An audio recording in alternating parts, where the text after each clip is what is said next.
Шаңызға қайырлы күн достар, менің каналыма қош келдіңіздер. Бүгін сіздерге суға салып пісіретін өте ерекше, өте жұмсақ болып шығатын нандардың рецептісімен бөлісемін. Видеоны міндетті түрде соңына дейін қарап, менің арнама тіркеліп қоңыраушаны басып қоюды ұмытпаңыздар. Ең алдымен ыдысымызға 2 бокал жылылау суымызды құйып аламыз. Оның үстіне жарты ас қасық тұз, 1 ас қасық қант және де 1,5 ас қасық дрожжымызды салып, үшеуін жақсылап араластырамыз.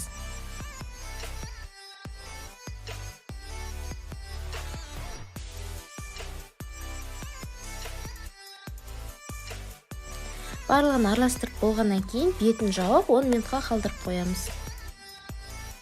Міне біздің апарамыз дайын болды. Енді оның үстінен 30 грамм сұйық майымызды қосып, тағы да жақсылап араластырып жібереміз.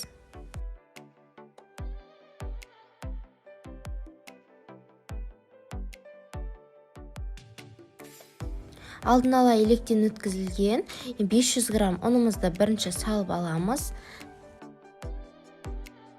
Бірінші қасықтың көмегімен, кейіннен қолдың көмегімен илей отыра, әдемілеу жұмсақтау қамыр илеп аламыз.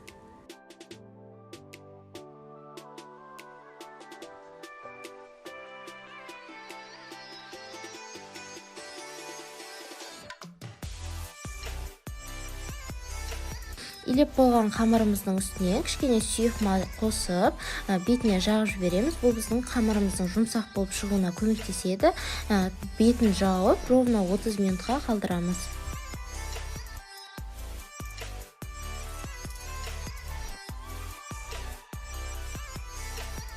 Міне біздің қамырымыз осылайша жарты сағаттың ішіне әдемі болып көтерілді. Енді оны алып, әдемілеп дөңгелек суала етіп, 4 бөлікке бөліп аламыз.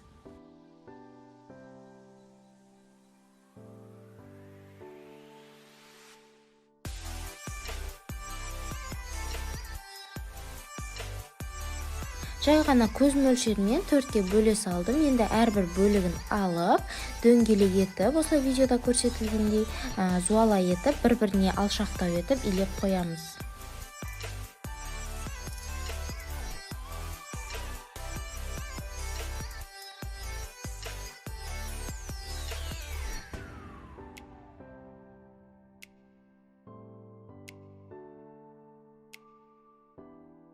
Енді қамырларымыздың бетін жауып, 10 минутқа қалдырып қоямыз.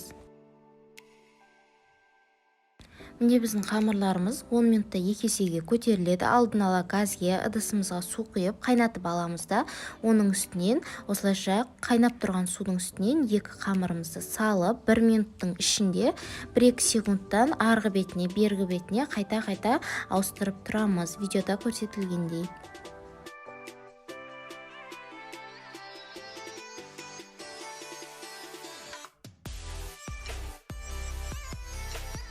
Міне біздің қамырымыз қайнап тұрған суға түскеннен кейін осылайша кішкене көтеріледі. Енді оны алып, алдын ала пешімізді қыздырып қоямыз. Пергамент қағазына салып, осылайша пышақтың көмегімен 2 жерінен кесіп аламыз. Үстінен мак пен күнжутты әдемілеп сеуіп шықтым. Немесе сіздер қара күнжут болса, соны пайдалансаңыздар болады. Қызып тұрған пеште 180-200 градуста өздеріңіздің пештеріңізге қарай 30-35 минут шамасында пісіріп аламыз. Міне біздің нандарымыз пісіп дайын болды. Ыстықтай бірден желініп кететіні сөзсіз, сырты қытырлақ, іші өте жұмсақ болып піседі. Міндетті түрде дәл осы рецептпен жазып кетіңіздер. Видеом ұнаған болса лайк басып, комментарий жазып кетіңіздер. Сіздермен болған арайлым.